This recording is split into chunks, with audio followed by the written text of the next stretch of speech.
ایک گاؤں میں ایک کسان رہتا تھا۔ اس کے ہاں 2 بچے تھے، ایک بیٹی اور ایک بیٹا۔ کسان اپنے بچوں اور بیوی کے ساتھ بہت خوش تھا۔ وہ سارا دن کھیتوں میں کام کر کے جب گھر واپس آتا اور اپنے بچوں کو دیکھتا تو پورے دن کی تھکاوٹ ایک لمحے میں ہی ختم ہو جاتی۔ ایک دن اچانک کسان کی بیوی کی طبیعت خراب ہو گئی۔ حکیم صاحب کو دکھایا، لیکن کسان کی بیوی بچ نہ سکی۔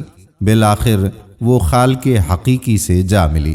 کسان اور اس کے بچوں کی تو جیسے دنیا ہی اجڑ گئی۔ بچے چونکہ چھوٹے تھے، کسان سارا دن ان کے بارے میں سوچتا رہتا تھا۔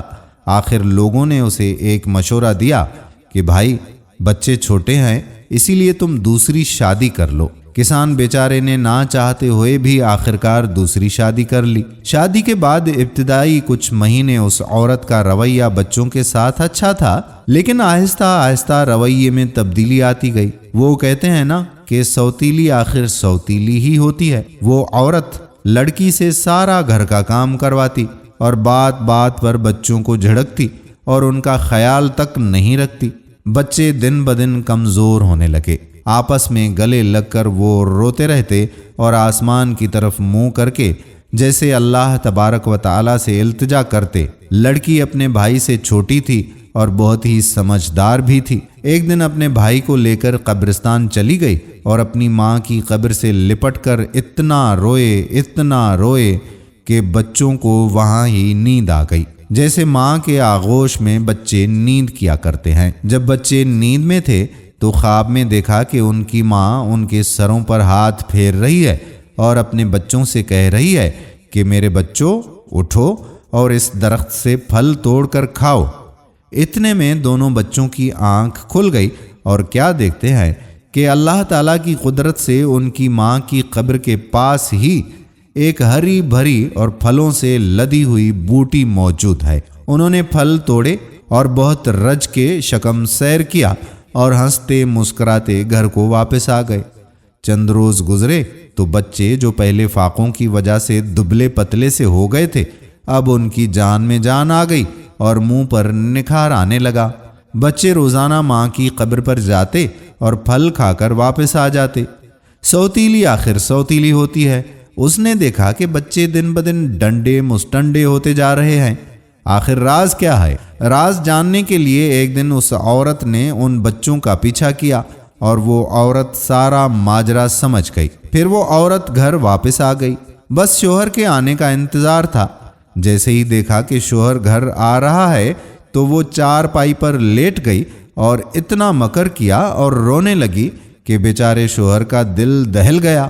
آخر اس نے پوچھا کہ ہوا کیا ہے، کچھ بتاؤ تو صحیح۔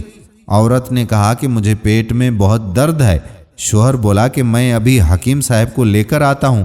عورت جھٹ سے بولی، نہیں، میری دوا حکیم کے پاس نہیں ہے۔ کسان بیچارہ اور پریشان ہو گیا اور پوچھا کہ پھر کس کے پاس ہے تمہارا علاج؟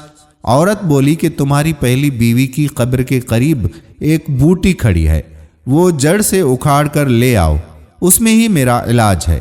کسان بولا، اس میں کون سی بڑی بات ہے، میں ابھی قبرستان جاتا ہوں اور وہ جڑی بوٹی لے کر آتا ہوں۔ یہ کہہ کر کسان بھاگتا ہوا قبرستان پہنچا اور بیوی کی قبر کے پاس گیا۔ دیکھا کہ ایک جڑی بوٹی کھڑی ہے، لیکن یہ تو زہریلی جڑی بوٹی ہے۔ کسان کا ماتھا کھنکا۔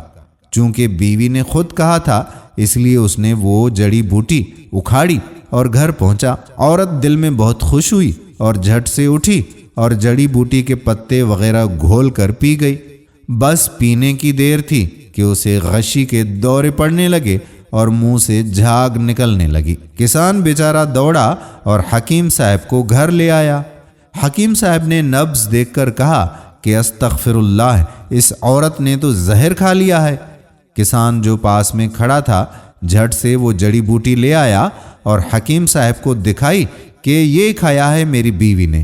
حکیم صاحب بولے، یہ تو زہریلی بوٹی ہے۔ خیر جیسے تیسے کر کے حکیم صاحب نے اس کی جان بچا لی۔ جب عورت کو ہوش آ گیا تو وہ دیکھتی ہے کہ جن بچوں سے بہت برا سلوک کیا کرتی تھی وہ ننھے منھے ہاتھ اٹھا کر دعائیں کر رہے تھے اور بلخ بلخ رو رہے تھے۔ عورت نے اسی وقت اللہ کے حضور توبہ کی اور اللہ سے معافی مانگی۔ دوستو دیکھا آپ نے کہ یتیم بچوں کے ساتھ برا سلوک کرنے پر اللہ تعالیٰ نے اس عورت کو کس طرح سے سزا دی۔ جس بوٹی سے لذیذ پھل پیدا ہوتے تھے اسی بوٹی کو اللہ تعالیٰ نے زہریلا بنا کر عورت کو سبق سکھا دیا۔ اسی لیے تو کہتے ہیں کہ یتیم بچوں سے صلح رحمی سے پیش آیا کریں۔ یتیم کے سر پر شفقت سے ہاتھ پھیرنے کے عوض اللہ تبارک و تعالی یتیم کے سر پر جتنے بال ہیں اتنی نیکیاں اعمال نامے میں لکھوا دیتا ہے۔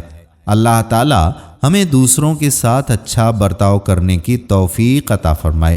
آمین ثم آمین یا رب العالمین۔ دوستو ہم امید کرتے ہیں کہ ہماری آج کی ویڈیو آپ کو ضرور پسند آئی ہوگی۔ اصلاح کے سلسلے کو جاری رکھتے ہوئے اس ویڈیو کو زیادہ سے زیادہ شیئر کیجیے گا۔ آنے والی ویڈیو تک اپنے میزبان قادر بخش کلہوڑو کو اجازت دیجیے۔ اللہ حافظ۔